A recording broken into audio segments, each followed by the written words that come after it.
let's do a couple. No, go on. So you were working with Trevor Yeah. from SAS. Yeah, so on our first film we recorded an original song, so we did that in his studio. Oh, so, wow. Way back when.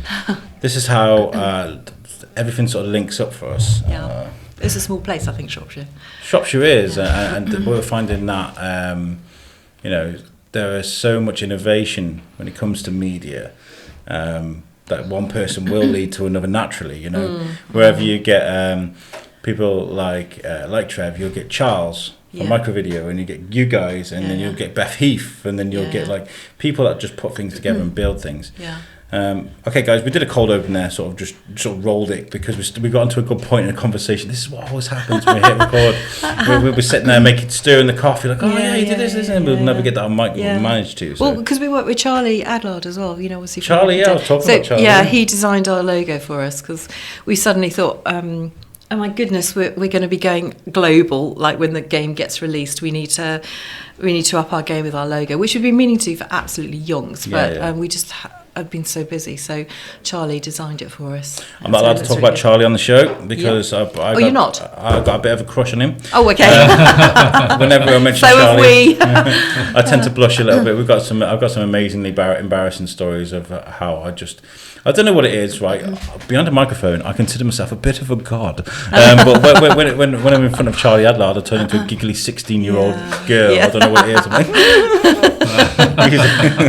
well, he's a great guy to have locally. I usually see him out running through Bellevue Park. It's because you're in Wrexham, through the quarry. Sorry, my lad's from Wrexham, and I've been thinking about Wrexham a lot. That's really weird. Oh, okay. So let's introduce you guys though. So we got Ian McNamee. It's Ian Ross McNamee. Yeah. Yes. And Amanda Murray, and you guys are making a video game called I Saw Black Clouds. Yeah, that's right. Yeah, which is actually coming out tomorrow, 30th of March. I know we're hitting this quite late, but I still feel like this is such an amazing thing to have come from Shropshire. I'd be a fool not to jump on this. So thank you so much for getting in touch. So where does this begin for you guys? Where first of all, what's the company? And then where does it begin? There we go, we'll start there. Well, we are Ghost Dog Films. We're completely based in Shropshire. Most of the majority of the work we're doing is actually in Shropshire as well. So, we've started in film and we've expanded into video games. So the project we've got coming out is actually a crossover. It's an interactive film, so it obviously involves elements of live video combined with into a video game. So it's the style of game is actually called an FMV, which if you're familiar with video games, you're gonna know that term. But it's a choice based game. So it's almost like you're watching a movie and you come to a scene. You can decide how you want to interact. It reminds me of the books. You used to have books like that, didn't you? Was it Animorphs or something like that, where you could read.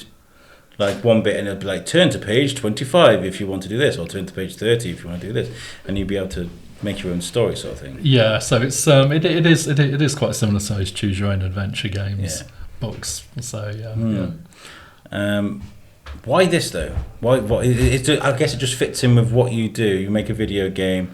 You guys make like sort of media sort of videos. Step into this realm, sort of natural, right? Well, I mean, we've been interested in narrative video games for a long time. We saw, the whole technical hurdle has been quite a big one for us to get over initially as filmmakers.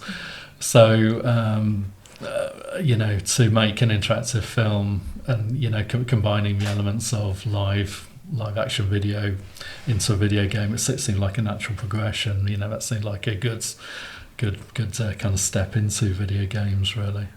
Yeah, I'm always fascinated because about things like this, because obviously there was the big one recently, which was the Black Mirror Bandersnatch, right? That was a big thing. But I remember doing that. I remember playing that. I went through it twice, and I kept like getting it wrong, whatever. I wasn't very good at it. And I always wondered, like, how finicky is it to record that? To make that, because you've got to record. I guess you've got to record one bit, and then again, and then again, and then again, and then again. Well, I mean, it is a far more drawn out process than making a feature film. I mean, with I Saw Black Clouds, I think I had about 4.5 hours of finished video, which compared to feature filming, obviously you're looking at say about 90 to 100 minutes of finished video. Wow. So it is a much bigger undertaking. Also in terms of the writing and the production side of it and the post-production. So kind of approaching every scene is quite difficult, because obviously you have to think about the branching paths. You have to think about how that character is behaving in that particular scene on that particular path. So it's quite. It is quite difficult for the actors to get into that and to get their heads around the process of it.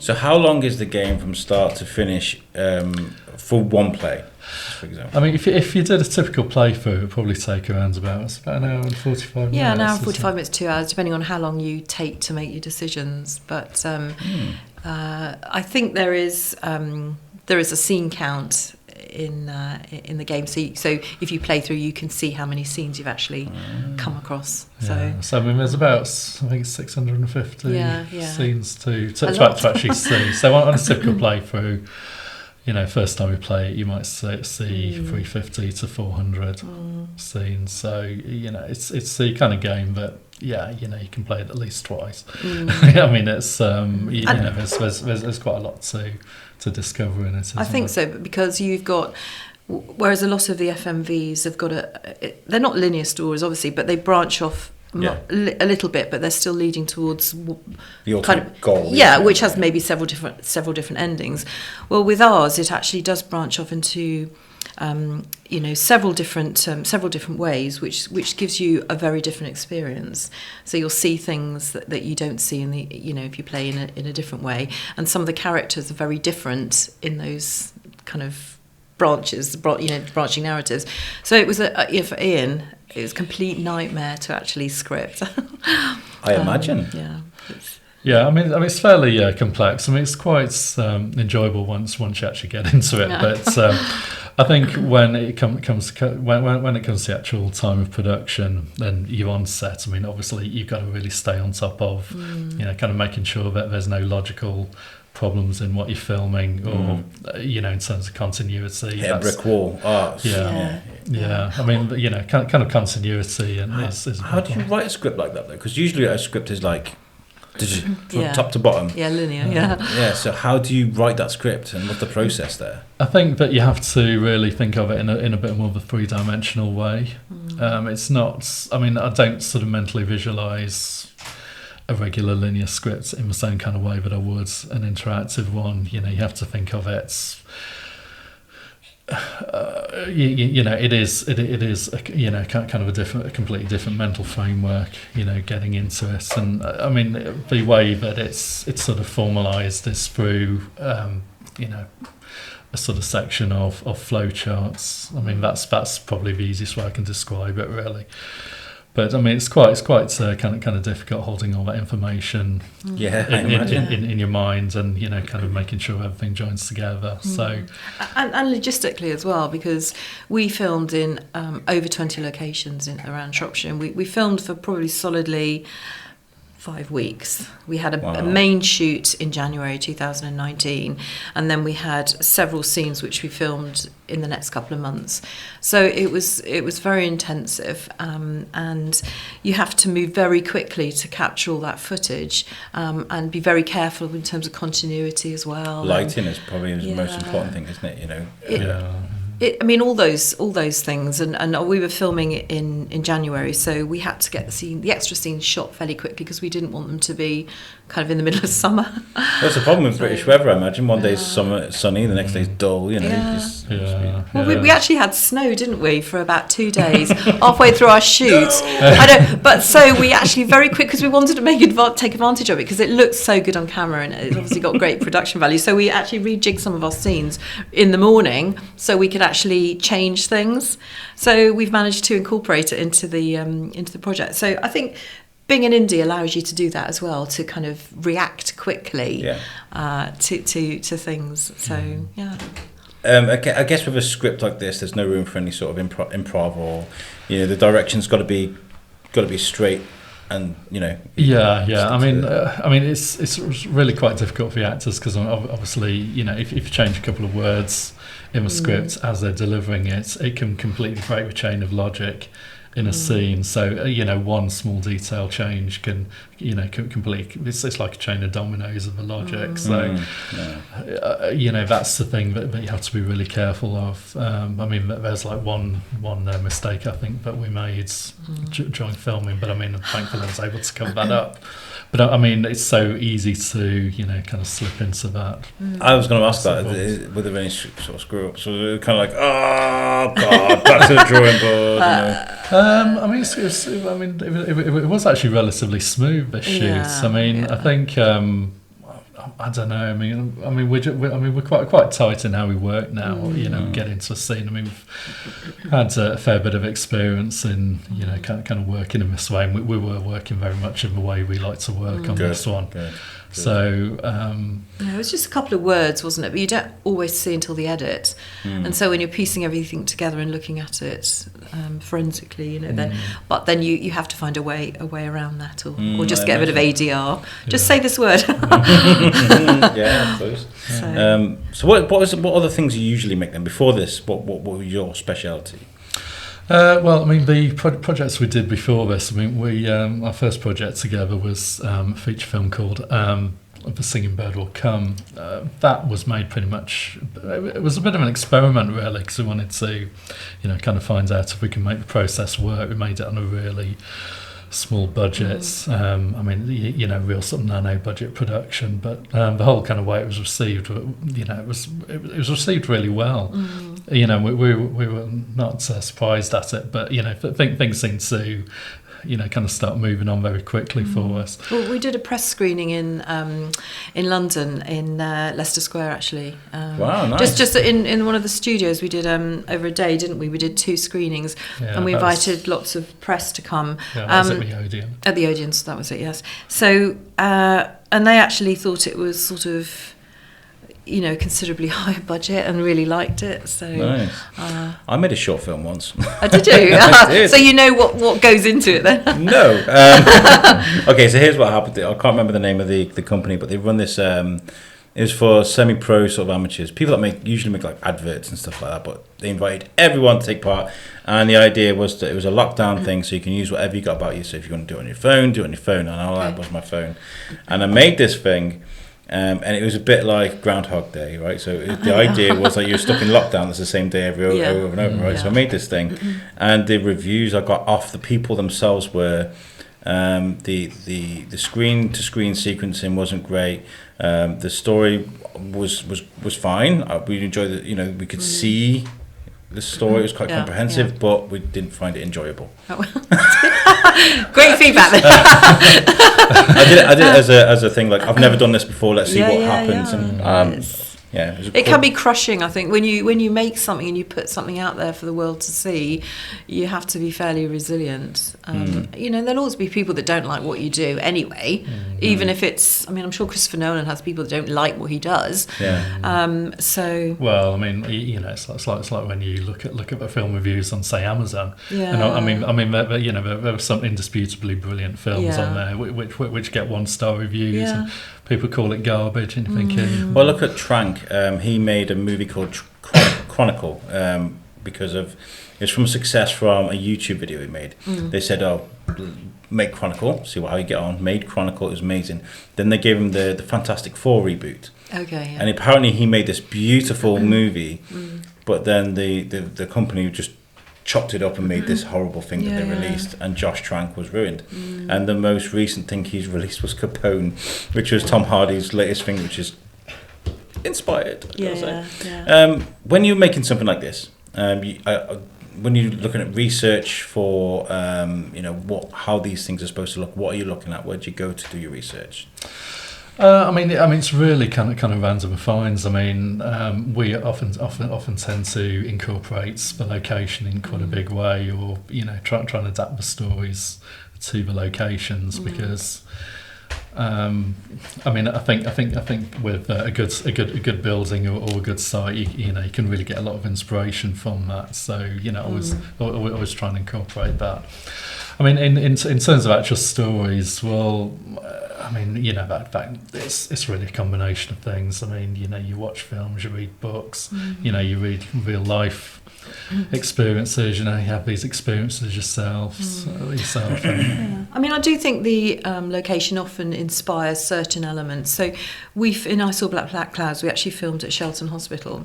So it's all being turned into apartments and things at the moment. So there's one section which hadn't been worked on, so that was kind of blocked off. So we had access to that for a couple of days, and some of the stories that we heard around that, and the original, the people who kind of were there, we incorporated a little bit of that into our story, because we thought, actually, it feels like this is all going to disappear, and it's going to be houses. So actually, it kind of, I don't know, it feels like you're capturing a bit of history and putting it into your own story, and that story will obviously be there forever.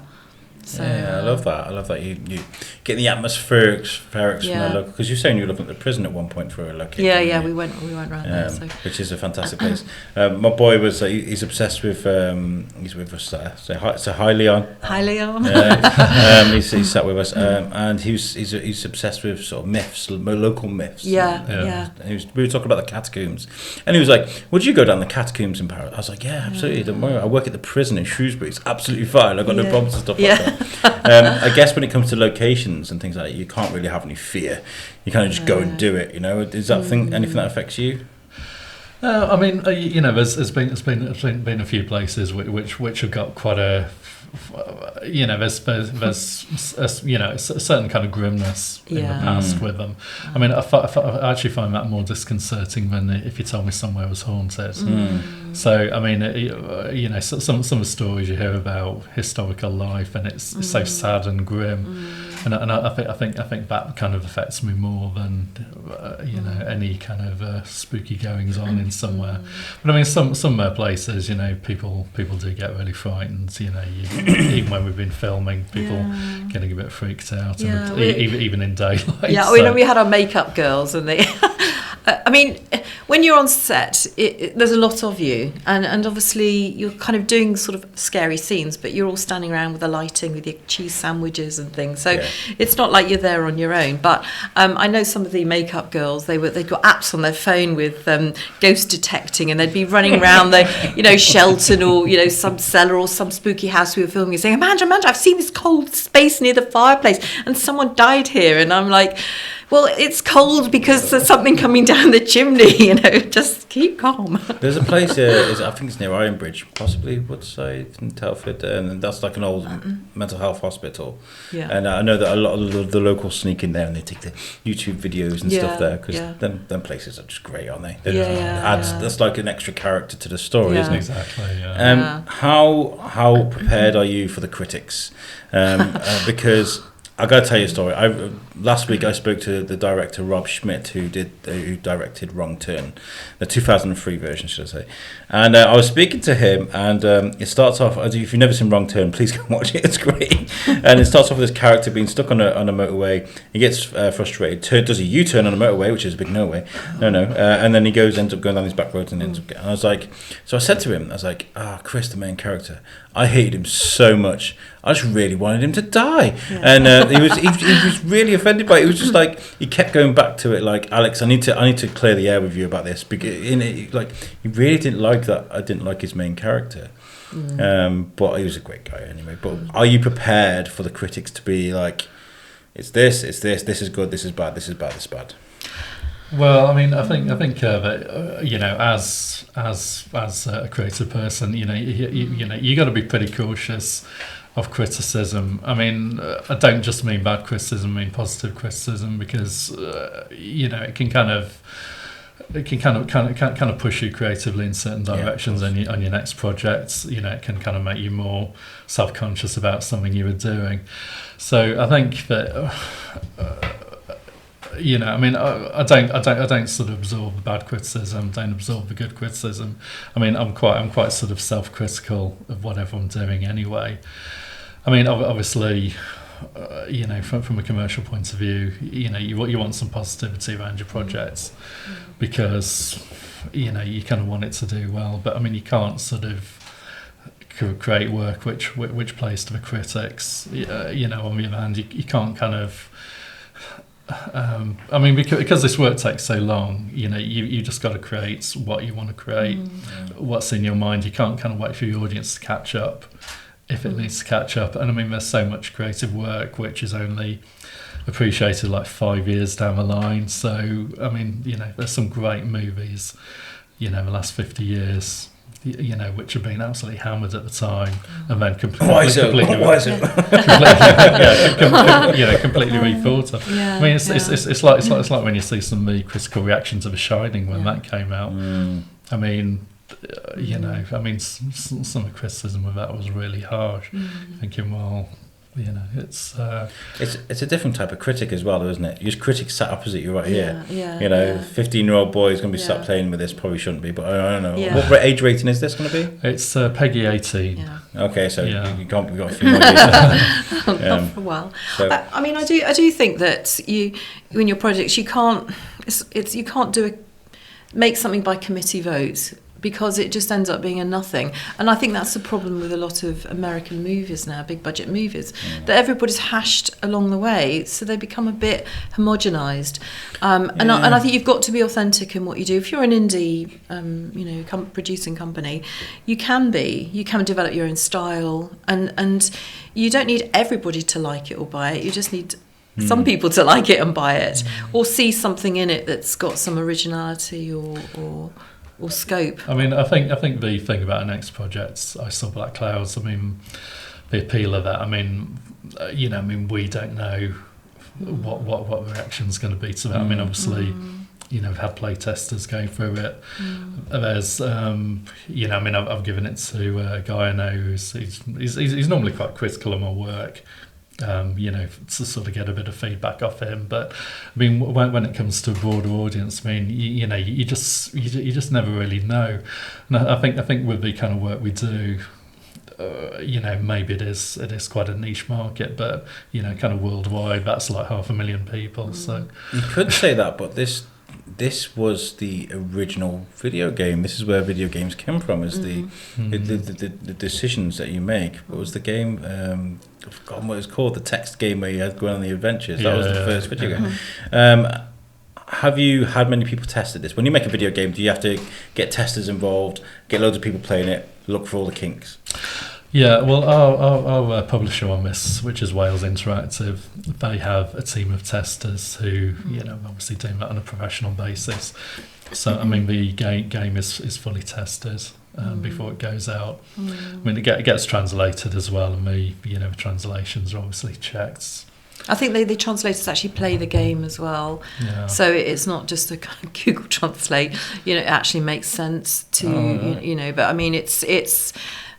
it will go global on a multi-platform launch tomorrow. So it's quite exciting. It's exciting, also a bit sort of scary as well. I imagine. Because you think, well, everybody's potentially going to, either see or play that is interested in this, and you see things on Twitter. I can't wait for this, and I've pre-ordered, and I'm going to be live streaming it from, and I'm like, oh gosh, we better get the alcohol out quick. Well, that's important to talk about. What is the buzz like? You've had a few nice reactions, feedback, excitement. Are you involved a lot with social media? Are you seeing a lot of we promote as well, but obviously our publisher's taking the lead on this. But they got IGN. I think obviously you've heard of IGN, to do an exclusive reveal back in January for the teaser, and I think we had almost 100,000 views in like a couple of days on the teaser. Amazing. So and if you Google the film, the game, on just put in I Saw Black Clouds, you can see pages and pages and pages, all of it in Arabic and Japanese and Korean, and it's sort of there's an awareness of it, and I think because there's not much coming out. It's quite a dark thriller, I have to say. So, maybe people are going to connect to those feelings or emotions that are in the story. I think you've got there at the right time, though, because I feel like horror movies kind of went on a lull for a little bit. They started making loads of remakes, and now that it's sort of starting to come back, as well as this strange craze for serial killer documentaries and these kind of things. There seems to be like we're in a niche at the moment. There's a trend. That's the word, trend, for these kind of things. So I think you've hit it at the right time. Yeah, I hope so. Yes. And it is unique as well, because when you talk about video games, what are we talking about? We're talking about Call of Duty, FIFA, Star Wars, whatever's going on. You're not talking about this kind of role-playing game. So it's not role-playing game, isn't it? It's a turn-based game. Not turn-based. Yeah, it's a very unique thing. So I feel like there's a niche that you're going to fit into. I feel, and it's very well produced as well. From what I saw from the trailer looks fantastic. Let's talk about the cast. How long did it take for you to get your cast together? I think we were casting, weren't we, back in August 2018, and we finally made a decision on our lead. I think it was the end of October, and obviously we were filming in January. So we managed to cast Nicole O'Neill, who's been in Red Sparrow and Penny Dreadful. She's been in X-Men as well. Oh yes, that's right. Yeah, she was the stunt double and body double for Jennifer Lawrence. So she's worked with her a bit. Yeah, she was the Mystique. Nice. Yeah. So she was a trained ballerina with the Royal Ballet, and then got into stunts and then obviously acting. So and she was great to work with because there are some stunt scenes in I Saw Black Clouds, and she just totally threw herself into it, and she was great, wasn't she? We had Justin Pearson, who was a stunt coordinator. He's from Shropshire, but he's worked on like mega movies. I got told to speak to him. Yeah, you should do. Yeah, I got told to speak to him. The lady that runs a flower show, she's friends with him. She was like, okay. So he's worked on all the big movies. Yeah. Well, he's done a lot of stunt performing as well. He was in he's in the James Bond movies, things like that. Yeah. So. Harry Potter. I'm going to write his name down now, Justin Pearson. Yeah. He's great to work with, and he's from Shropshire as well. So he came on as a stunt coordinator with some of his stunt guys and choreographed a big sort of fight sequence, and then we had a kind of another sequence by the lake. I don't want to give too much away. But she was great to work with on that because she's comes from a choreography background, so she picked everything up really quickly. She's all very, very physical, so she could... It's like a two for one, you get a great actress and you get a stunt double. Yeah, I mean it's good to work with an actor who's been properly stunt trained because their movements tend to be very consistent. So I mean it's like if there's some sequence where you've got to run down a corridor. It kind of sounds like a thing everybody does the same, but most people, they'd run down the corridor, it looks completely different. Whereas with an actor who's been trained like that, I can film from 4 angles, and every single take is going to match up because their movements are very precise. They've got that precise physicality. So how precise can you be? Can you be like, right, we need you to hit this rolling tray, you need you to roll to your left, bash your head off can you just literally tell them where to put their body at precise times? That's that kind of work tends to be through the stunt coordinator who'll arrange the fight. But I mean, the whole fight sequence could be, quite a few moves. I mean, I think that sequence we did, it's about 18 moves, which... it doesn't sound particularly a lot, but I mean that's like at full speed, it's quite difficult. But I mean, a few hours of rehearsal, and the guys are on it and ready to go, so it's great. Does that create a lot of outtakes, a lot of fun things that happen that you got to take out of? I mean, the thing about it was, with the fight sequence, particularly with the guy. He's the guy who was doing the stunt performing. Dan, he's actually quite an up and coming stunt performer. He's done a lot of really good stuff. But I mean, because of the fight sequence, could only actually really do it about 4 times because there's parts where he's jumping against a wall, he's being thrown over. So from a physical point of view, it isn't something you can do like 16 takes of. It's like literally, you got to ask the stunt coordinator at the start of the sequence, right? How many takes have I got of this? And they say, right, you could probably squeeze 4 out. I hear that Disney are creating stunt robots now where they can just throw in the air and spin around, and it's unbelievable that they're doing that. I spoke to the guys from Uppercut Fight Company recently, and they are amazing. They came on my show early last year and I spoke to him recently, and I was like, "Oh yeah, I'd love to come on the show, mate, but I've fractured my head." Oh, no. A few weeks after. This is the kind of danger they put themselves in. Well, we on our last film, Crucible of the Vampire, we used Justin as a stunt coordinator on that, and we had a hanging scene which he actually did the stunt for, and that was on someone's, say, back garden. They owned quite a few acres, but it was an old oak tree, but we were filming in natural light, and so we were doing it in the evening, weren't we, just before it went dark, and so we only had a certain amount of time to do it. So he did that 3-4 times. Twice was it? Yeah, right. Yeah. I mean, so we had to get the shots. Yeah, with doing a hanging scene, I mean, kind of looking on face of it, you probably wouldn't think it was that dangerous, but it's actually a really dangerous stunt to do. I imagine go wrong so many ways.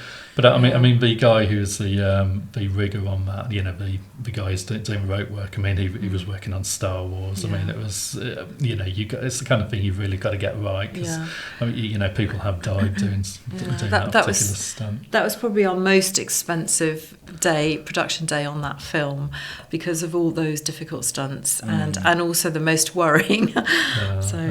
Imagine a health and safety guy there. You doing what now? Sorry. Yeah, that's right. Yeah. You're gonna hang a guy. Okay.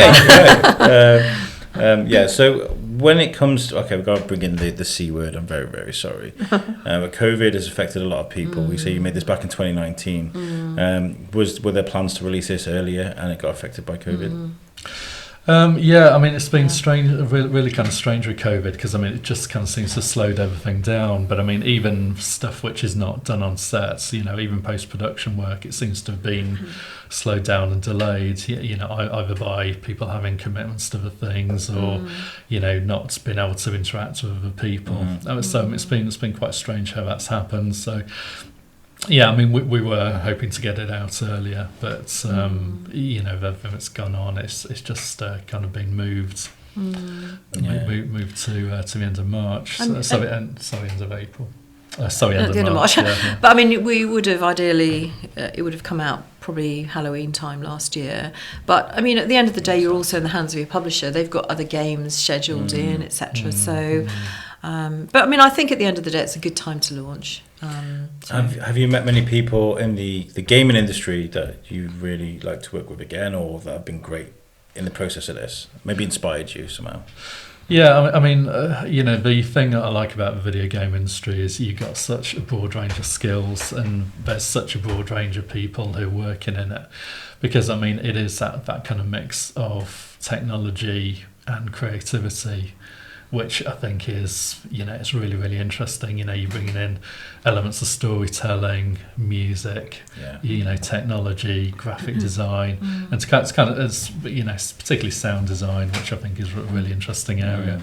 And to have one art form that combines all of that, I mean, I just find that really interesting.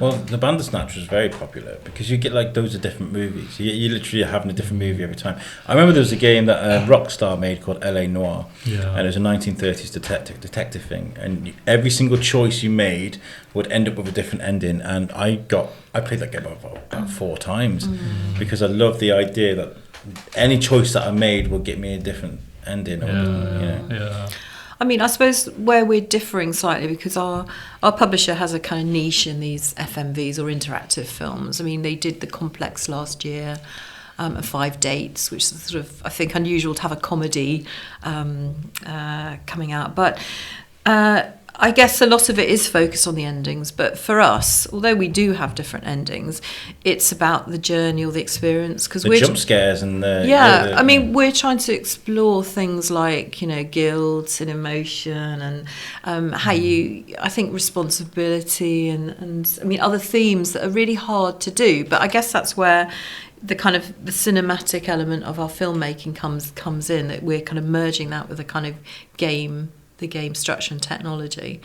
So I think people will feel connected to it, or especially coming out of lockdowns and COVID and that sense of isolation. Well, I think that's the interesting thing about games. I mean, with film, you sort of see characters, you empathise with them, you learn about other lives. But with a video game, you can learn about yourself by actually making choices in a game, particularly moral ones. So even though it's only in a game, it does kind of make you think, well, how would I actually react in a situation like this? How would I behave? I got a friend to do a podcast. Shout out to Kim and Ket, Survive. Maybe they do a show where they talk about a horror movie and what they would do and whether they would survive or not, and be realistic. Because I'd probably trip it. They're amazing guys. There is a market for this, and I feel like I can't help but be excited for you guys because it's not like a shooting game. It's not like FIFA. Like I said, it's not like a generic game that's being released. I'm not saying, by the way, that every game being released is generic. It's not. There's games I'm looking forward to, but this is different. Yeah, I think that's true. It's niche. It's very niche. What are your plans for release? And obviously COVID, you can't do a big blockbuster sort of premiere or whatever. I mean, how do you do a premiere with a game? You can't go to E3 or you can't do the cons. Cons, man! Oh my God, you can't do cons. No. I mean, our publisher gets invited to a lot of these big games to talk about what they're doing anyway, as an interactive film specialist, and so I think hopefully in the future there might be opportunities because they take along some of their the people they're working with. But I think at which game show was it? Which game exhibition was it? It was somewhere in Korea anyway, whichever that one is. Okay. Was it in Busan? Busan, yeah. They actually played Late Shift. I don't know whether you've heard of Late Shift. So that came out in 2017. That's a kind of a heist thriller, and that's been massively successsul. It's an FMV as well. Wow. So they actually did an audience playthrough. So everybody had some sort of gadget where they made the whoever, you had to press the button in the choices, and the majority choice actually took the like a vote. Sort of so you saw it on the screen, and then it kind of played Who Wants through. to Be a Millionaire? There you go. Audience vote. So and that was really successful. So it would be fantastic if we ever got to the point where we could do something like that. So to showcase in an audience, because when you've got lots of people together, you've got all that excitement, haven't you, and that engagement of an audience. Cons are amazing, and I'm missing them so much. Speaking about Charlie Adlard, I'd be like, Charlie, you want to do something? And he'd be like, I'm in Brazil. That's true. I bet he misses that. They are something very special. Me and my laddie went to Comic-Con, had a great time, didn't we? I used to do a lot with them, and I started USOC, the sticker you can see in front of you right there. We were like, we got studios either side of the Atlantic. We can go Comic-Cons in America and UK, and then we started in April last year. It's just a nightmare that these things have happened. But I guess with something like this, it's quite timeless, isn't it? You can always revisit that, can't you? Yeah. I mean, I think... I suppose that's the thing I like about video games. They have a longer life than a film. In a film, the entire launch is in the first week. We're in a video game, people are still looking at it, 4 years later. Yeah. So. And I guess with indies as well, I haven't got the budgets of some of the massive games that can do all that marketing and PR. Yeah. So, but it's got a longer life because of it. Because if it catches on or it takes off, people are still talking about it. So, I think there will be elements in our game that people will talk about. I won't say why, but I think there will be things that people will talk about. So, I hope so. I can't. I'm definitely going to pick it up. I mean, is this strictly just on consoles? Can people get on PC, or is there a way you can get on TV as well and stuff? But I think. Well, I'm not sure how much I can say about that really, but the release we've got coming tomorrow, that's going to be out on PlayStation, so you're going to be able to play it on the new PlayStation 5, PlayStation 4, but the new Xbox and the S and the it's not 360, is it? The Xbox One. Sorry, Xbox One. I was getting those mixed up. Mac and PC, so it's coming out on Steam as well. On Steam. Nintendo Switch. And Nintendo Switch. Yeah. Handy. So, I bet that's so exciting to hear. It is actually. Because I was saying to my son, these guys were speaking to they're releasing games on the Xbox and the PlayStation. He's like, really? Yeah. What? I know. It feels we're really proud. We're really proud of that. We're really proud to be working with a successful publisher as well. So we kind of feel we're in. Shout out to the publishers who did. It's Wales Interactive. Yeah. So those guys have been great to work with. Yeah, they have been great to work with. with, and very respectful of the kind of filmmaking role in it. So they've been fantastic. So we've had a super good time working with them, and so they've been kind of handling most of the marketing and obviously all the store setups and things. So we're just sort of really excited about the release. Yeah, I mean, we chose Wales Interactive. I mean, we had a meeting with them quite a while ago, didn't we? But I think the thing that really got me interested in them was the way that they were talking about how interested they were about narrative video games, particularly, which is obviously the area I'm really interested in. So that's kind of really won us over to the idea of releasing through them. Yeah.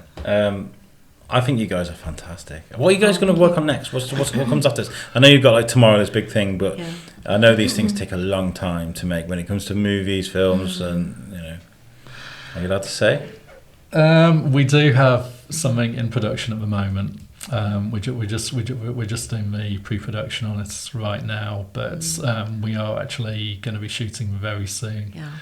I mean, it's a bit of a hush-hush project, and it's going to be the turnaround's going to be fairly quick on this one. Yeah. But we're filming in Shrewsbury actually, so we are at the moment we are doing a limited run series on the biscuit called Reduced to Clear Biscuits, because Luke Allen is a young writer director. He's making this. It's his first big production. He's 17. This guy is right, and it blows my mind because I speak to him and he's got more knowledge and more wisdom than I will ever have. And he put a crowdfunder up for a project that he got, and he blew it out the water. He ended up asked for 600, ended up with 1,000. We're following them through production because they've got Simon Fisher Becker, who was on Doctor Who, and so anyway, they got this amazing cast together, and we're going to be following them for every step of the way. We're going to interview every 2 weeks, and I'd love to sort of get you and follow you for that process as well. I think that's amazing. It's a great journey to follow. Well, perhaps you could come on set, and actually interview some of the cast. That'd be amazing. Yeah. So Luke, come to the location and you were just showing off your mic, weren't you, Phil? You got this really nice reporter microphone. Maybe we can take a look at that. Use that. Wait for the biscuit. Where can people find you guys, and where can people find the information about the game? Well, the game I Saw Black Clouds is going to be in the PlayStation Store. It's going to be in the Xbox Store, the Nintendo eShop, and on Steam. And that's going live at tomorrow at 2 o'clock. Yeah. And anybody wants to find any information about Ghost Dog Films, we've got a website, ghostdogfilms.com. We're on Instagram and Twitter, and we've got a Facebook page for I Saw Black Clouds as well. So and on the Facebook page, obviously, we share lots of behind the scenes photos and things like that. So yeah. Nice. Now I've got two other gentlemen in the room. Have you guys got any questions before we get out of here? Have you got anything that I haven't asked that you'd like to? I think you've covered it all, to be honest. Yeah, that's because I'm a genius. That's what I'm saying. I've got one. You got one? What made you think about this? What made you think about making this? I Saw Black Clouds. Well, I think we wanted to move over from film into game. We wanted to use the skills that we'd got, so our cinematic filming rather than doing something digital. And this seemed like a really good step into it. And I guess the idea for I Saw Black Clouds is you wanted to explore some of the themes and ideas around. Yeah, I mean, guilt. Yeah, I mean, it's kind of hard to sum up the process of kind of coming up with that idea and putting it all together, because I mean it's a lot of kind of different thoughts about things. I mean, it's not one of those ideas you come to in the shower. Amanda, I got an idea. Well, no, I mean, often Ian's has got tons of ideas. We're never short of ideas, and he'll suddenly, I know when he's working on an idea because he's like this on his on his laptop, doing this, and I think I won't disturb him because he's coming up with an idea, and then we'll go out for a walk. He said, I've come up with an idea, and then he'll tell me the kind of the general outline of it. But with I Saw Black Clouds, I guess we started off with a couple of locations and then kind of got inspired by that as well, didn't we? Because we filmed in so many. Yeah, I mean, I think that you have like a kind of big theme in mind, or a scenario, or maybe even a character, and you're thinking, well, that character, what's going on with that character, and you just kind of form a story. I mean, the process I've got is I tend to make a note of literally any sort of film or game related idea I've got, and I'll kind of keep it in a fairly random order. But then when it comes to me actually making a project, I'll sort of go through all of those ideas and kind of pick things out and put things together. So it could be ideas for, say, a character, the way they look, or something that happens to them, or a scenario. So it's just a case of kind of taking ideas and putting it all together. Because I mean, obviously with a game or filming, there's so many elements to that you just want to bring in together a lot of ideas. But you've got to contain it as well, because otherwise it's going to be 50 hours long, and you need like millions of pounds to film it. So I think the other thing about it is, I mean, it's really amazing how many ideas you forget. I mean, there's been like so much stuff I've written down, and then I look at it a year later and I can't even remember that. I relate to that so much. I've just taken a picture actually. I was using this old bag of mine for my equipment today, and I found all my old notebooks. 8 full notebooks from the last few years. All of them are many ideas that I've put together that haven't really come into fruition. Like the guys from the USUC and the Biscuit will know me when I'm like, I've got an idea. We're doing this thing. Like the guys from the USUC will be like, I've created a game show, and they're like, what? I'm like, yeah, it's called Owl's Game. We're going to play this game show, and I've just come up with these amazing ideas. I procrastinate more than most. I can't stop. I can't switch it off sometimes. And you're right. You got to contain it, because one idea can overlap the other, right? Well, I mean, at the end of the day, if you're filming, it's different if you're making a digital game, because you don't have any of the constraints of actual film, because you can have someone blowing up a helicopter or jumping off a cliff or something, but if you actually got to film that, you think, well, how much is a helicopter going to cost? Can I really get someone to jump off a cliff, and the kind of the realities and practicalities and logistics. So you have all those constraints, which is sometimes a good thing, because it really makes you question what you need and what's going to work and what's going to look good. I mean, I think the big sort of problem with a lot of creative projects is they don't often have a producer saying hey, No. you need to reel that in and concentrate on something which is important, which is doing this. I had an idea the other day. Let's tell Rob Schmidt his main character deserved to die in the first credits of his movie. Like, we'll just tell him that. That's what happens. Well, going back to that idea about that main character, I mean, I think you do have to have somebody that people not necessarily love or like, but relate to or have some empathy for. Because if you don't, I think it's any movie or something, because you don't care. You don't care, so you're not invested in what you're playing or watching. That's what George R.R. Martin was going for. He was the complete sadist, wasn't he? We're going to make you fall in love with the character, and he's going to die. Not just him, but him too, and her. I've really enjoyed chatting to you guys. That's been Honestly, great. I feel like Thank we've made you. some good friends, and I'd love to get you on News Circle. I want to try and squeeze you in. We're fully booked up till May, but I want to try and squeeze you in and do a bonus show with you, because I want to get as close to the release as possible, which is we'd love to. So thank you so much for joining us. Thank you. I want to give a few shout outs before we get out of here. I want to say thank you to Tom Matthews at Nerdy for letting us use his D&D room. We are doing this obviously during a pandemic, which is big enough to do it socially distanced. I've got wires and wires and wires, so thank you for letting us use the space. And also to Phil Morris, my amazing photographer, who's been running around taking pictures for us, and Leon as well for sitting through this. Very well done, mate. You guys have been fantastic. Guys, let's make sure you check out our website, which is the Shrewsbury Biscuit podcast.co.uk, and that's made for us by our friends at Web Orchard. If you need a website, go to them, they'll sort you out. Thank you very much, guys. Thank you. Right, it's been great to come on. Yeah. Great to Thank be you on very the much. show. Peace out, guys.